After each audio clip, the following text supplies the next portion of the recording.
ಕರ್ನಾಟಕ ಜನತೆಗೆ A V Nagaraj ಮಾಡುವ ಅನಂತ ನಮಸ್ಕಾರಗಳು.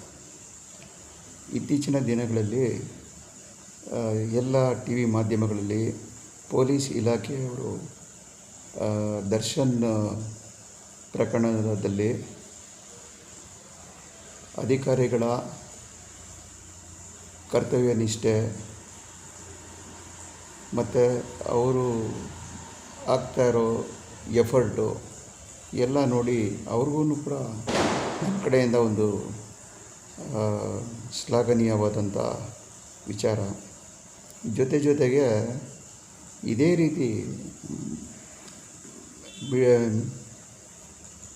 ಮೀಡಿಯಾವರು ಕೂಡ ಸಾಕಷ್ಟು ಈ ವಿಚಾರನ ಪ್ರಸ್ತಾಪಗಳು ಮಾಡ್ತಾನೆ ಇದ್ದಾರೆ ಪ್ರತಿ ಹಂತದಲ್ಲೂ. ಆದರೆ ನಾನೊಂದು ಹೇಳೋಕ್ಕೆ ಇಷ್ಟಪಡ್ತೀನಿ, ದರ್ಶನ್ ಕೂಡ ನಮ್ಮ ಕರ್ನಾಟಕದ ಒಬ್ಬರು ಕನ್ನಡ ಚಲನಚಿತ್ರದ ಅತ್ಯುನ್ನತ ಸ್ಥಾನದಲ್ಲಿರುವಂಥ ಚಿತ್ರನಟ. ಆದರೆ ಯಾವುದೋ ಒಂದು ವಿಚಾರನ ಪದೇ ತಾವು ಹಂಗಾಗೋದಿದೆ ಹಂಗಾಗೋದಿದೆ ಅಂತ ಹೇಳೋದೆಲ್ಲ ಚೆನ್ನಾಗಿರುತ್ತೆ ಕೇಳೋದಕ್ಕೆ, ಕೇಳಿಸ್ಕೊಳ್ಳೋದಕ್ಕೆ. ಆದರೆ ಪೊಲೀಸ್ ಇಲಾಖೆಯಲ್ಲೇ ಎಷ್ಟೋ ಜನ ಅಧಿಕಾರಿಗಳು ಸಂಕಷ್ಟದಲ್ಲಿ ಸಿಗಾಕೊಂಡು ಕಾನೂನಿನ ಚೌಕಟ್ಟಲ್ಲಿ ಅವರೇ ತಪ್ಪು ಮಾಡಿ ತಗಲಾಕೊಂಡು ಬಿಡುಗಡೆ ಆಗಿರೋ ನಿದರ್ಶನಗಳು ಬೇಕಾದಷ್ಟಿದೆ. ಅದೆಲ್ಲ ಯಾಕೆ ಎಲ್ಲ ಮೀಡಿಯಾವ್ರೂ ಫುಲ್ಲು ಕಾನ್ಸಂಟ್ರೇಷನ್ ಮಾಡಿ ಅದನ್ನು ತೋರಿಸೋದಕ್ಕೆ ಮುಂದೆ ಬರಲಿಲ್ಲ? ಇವತ್ತಿಗೂ ಕರ್ನಾಟಕದಲ್ಲಿ ಎಷ್ಟು ಸ್ಟೇಷನ್ಗಳೈತೆ, ಎಷ್ಟು ಸವಲತ್ತೈತೆ ಪೊಲೀಸ್ ಅವ್ರಿಗೆ, ಎಷ್ಟು ಜನ ಅಧಿಕಾರಿಗಳಿದ್ದಾರೆ, ಎಷ್ಟು ಜನ ಟೋಟಲಾಗಿ ಸರ್ಕಾರದ ಪೊಲೀಸ್ ಇಲಾಖೆಯಲ್ಲಿ ಸಹಕಾರ ಕೊಟ್ಟು ಸೇವೆಯಲ್ಲಿ ತೊಡಕೊಂಡಿದ್ದಾರೆ. ಇದ್ರ ಜೊತೆಯಲ್ಲಿ ಯಾವ್ಯಾವ ಸ್ಟೇಷನಲ್ಲಿ ಯಾವ್ಯಾವ ಥರ ಕ್ರೈಮ್ ಆಗ್ತಾಯಿದೆ ಪ್ರತಿಯೊಂದು ಇದೇ ಥರ ತೋರಿಸಿದ್ರೆ ನಮಗೂ ಎಷ್ಟು ಮೀಡಿಯಾವ್ರ ಮೇಲೆ ಅನುಕಂಪ ಬರ್ತಿದೆ, ಆಮೇಲೆ ಅವ್ರ ಮೇಲೆ ಎಷ್ಟು ಗೌರವ ಹೆಚ್ಚುತ್ತೆ. ಒಬ್ಬರದೇನೆ ಇಷ್ಟೊಂದು ತೋರಿಸ್ತಾರಲ್ಲ, ಇದೇ ಥರ ತೋರಿಸಿರೋರ್ದೆಲ್ಲ ರಾಜಕಾರಣಿಗಳದ್ದು ಎಲ್ಲ ಏನಾಯಿತು?